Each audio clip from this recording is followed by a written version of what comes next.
Problem solution চ্যানেলের পক্ষ থেকে আপনাদের সবাইকে জানাই স্বাগত।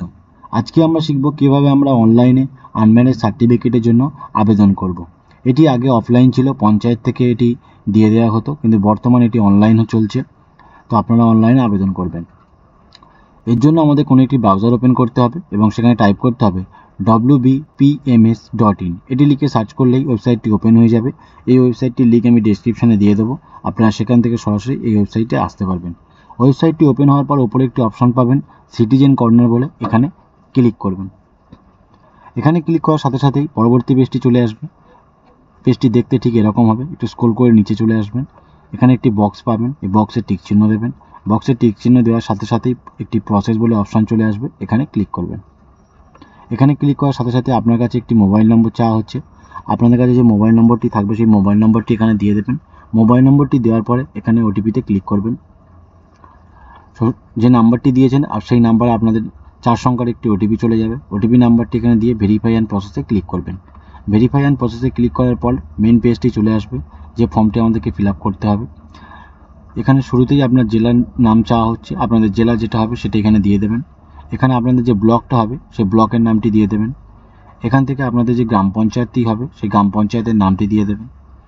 এখান থেকে আপনাদের গ্রামের যে মেম্বার থাকবে সেই মেম্বারের নামটি এখান থেকে দিয়ে দেবেন।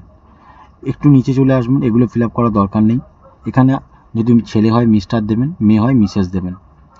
এর নিচে আপনি যার নামে আবেদন করছেন সেই অ্যাপ্লিকেন্টের নামটি দিয়ে দেবেন, তার বাবার নাম, গার্জেন বা মায়ের নাম এখানে দিয়ে দেবেন এবং তাদের সাথে কি রিলেশন, বাবা হলে বাবা, মা হলে মা, সেই রিলেশনটা এখান থেকে দিয়ে দেবেন। এখান থেকে অ্যাড্রেসটি দিয়ে দেবেন। তার নিচে এখানে পোস্ট অফিস দিয়ে দেবেন। এখান থেকে পুলিশ স্টেশনটি দিয়ে দেবেন। এখান থেকে আপনি গ্রামের নাম দিয়ে দেবেন। এখান থেকে পিনকোডটি দিয়ে দেবেন। এখান থেকে যে ব্যক্তি নামে আপনি আবেদন করছেন সেই ব্যক্তির ডেট অফ বার্থটি দিয়ে দেবেন। এটি ফিল আপ করার কোনো দরকার নেই। ডান দিকে চলে আসবেন, রেসিডেন্ট যে অপশানটা রয়েছে এটা সিলেক্ট করাই থাকবে। আপনারা যেহেতু আনম্যারিডের জন্য আবেদন করছেন তাই আনম্যারিড যে অপশানটা রয়েছে এই আনম্যারিড বক্সটিতে আপনারা টিক চিহ্ন দেবেন। বক্সে টিক চিহ্ন দেওয়ার সাথে সাথেই এখানে দুটো অপশান চলে আসবে, আধার কার্ড আর প্যান কার্ড আপনাদেরকে আপলোড করতে হবে। এখানে আপনারা চাইলে অন্য ডকুমেন্টস আপলোড করতে পারেন, তবে আমার মতে এখানে প্রথমটিতে আধার কার্ড দেবেন কারণ ওটা অ্যাড্রেস প্রুফ হিসাবে, আর দ্বিতীয়টিতে ডেট অফ বার্থ হিসাবে আপনারা প্যান কার্ড দেবেন। আধার কার্ড অপশানটি সিলেক্ট করার পর এখানে আধার কার্ড নম্বরটি দিয়ে দেবেন।